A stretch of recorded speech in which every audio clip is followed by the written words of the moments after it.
নমস্কার বন্ধুরা, sports news 247-এ তোমাদের সবাইকে জানাই স্বাগত। তো আন্ডার 19 এশিয়া কাপের ফাইনাল কিন্তু রবিবার 21শে ডিসেম্বর ভারত আর পাকিস্তানের মধ্যে অনুষ্ঠিত হতে চলেছে। ঠিক আছে, যদি আমরা সেমিফাইনাল ম্যাচের কথা বলি তাহলে ভারত শ্রীলঙ্কাকে 8 উইকেটে হারিয়ে আর পাকিস্তান বাংলাদেশকে 8 উইকেটে হারিয়ে দিয়ে কিন্তু ফাইনালে কোয়ালিফাই করে গেছে। যদিও একসময় মনে হচ্ছিল যে হয়তো সেমিফাইনালটা অনুষ্ঠিত হবে না, কারণ দুই ম্যাচে বৃষ্টি হয়েছিল, তারপরে ওয়েট আউটফিল্ড ছিল, অনেকক্ষণ সময় চলে গেছিলো। তারপরে ম্যাচ শুরু হলো। ভারত আর শ্রীলঙ্কার ম্যাচটা 20 ওভারের হয়েছিল আর পাকিস্তান বাংলাদেশ ম্যাচটা 27 ওভারের হয়েছিল। এবং যদি ভারতের ম্যাচের কথা বলি তাহলে ভারত টসে জিতে ফার্স্টে বোলিং করার ডিসিশন নেয় এবং শ্রীলঙ্কা কিন্তু 20 ওভারে মাত্র 138 রানই স্কোর করে। শ্রীলঙ্কার কোনো ব্যাটসম্যানই সেরকম বড় স্কোর করতে পারেনি। রেগুলার ইন্টারভেলসে ওরা উইকেট হারাতে থাকছিল এবং ভারতীয় বোলাররাও খুব ভালো বোলিং করেছে, টাইট লাইন লেংথে বোলিং করেছে এবং রেগুলার উইকেটস নিয়েছে।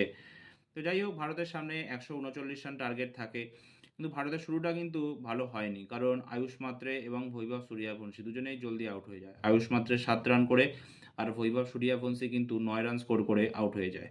কিন্তু তারপরে ম্যাচের হাল ধরে কিন্তু অ্যারন জর্জ আর এখানে বিহান মালহোত্রা, দুজনের মধ্যে একটা দারুণ পার্টনারশিপ হয়। থার্ড উইকেটে আনবিটেন এবং অ্যারন জর্জ 58 রানে নট আউট থাকে এবং ভিহান মালহোত্রা 61 রানে নট আউট থাকে এবং ভারত 2 ওভার বাকি থাকতে 8 উইকেটে শ্রীলঙ্কাকে হারিয়ে দিয়ে ফাইনালের জন্য কোয়ালিফাই করে যায় এবং অ্যারন জর্জ আর ভিহান মালহোত্রা দুজনেই ম্যান অফ দ্য ম্যাচ নির্বাচিত হয়েছে।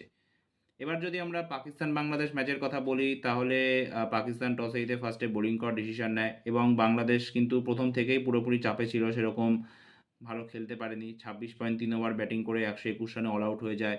122 রান টার্গেট ছিল, এমন কিছুই টার্গেট ছিল না এবং অনায়াসে পাকিস্তান চেস করে দিয়েছে। 16.3 ওভারে মাত্র 2 উইকেট হারিয়ে এই টার্গেট চেস করে দিয়েছে।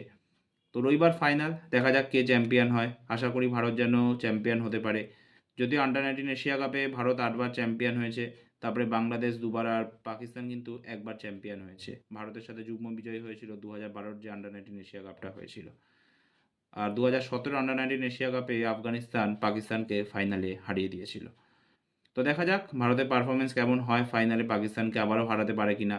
কারণ এই বছরে আমরা পাকিস্তানকে প্রায় সব ম্যাচেই হারিয়েছি, যে কটা ম্যাচে আমরা খেলেছি। শুধু ওই যে ইমার্জিং এশিয়া কাপটা হয়েছিল ওটাতে শুধু হেরে গেছি, তাছাড়া সব ম্যাচেই হারিয়েছি। চ্যাম্পিয়ন্স ট্রফি হোক বা মেন্স এশিয়া কাপের যে 3টে ম্যাচ হোক বা উমেন্স ওডিআই ওয়ার্ল্ড কাপে হংকং 6 বা এই আন্ডার 19 এশিয়া কাপের যে গ্রুপ ম্যাচটা হয়েছিল।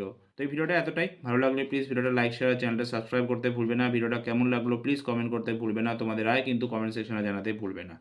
তো আর একটা নতুন ভিডিও নিয়ে তোমাদের সামনে আমি উপস্থিত হব। ধন্যবাদ।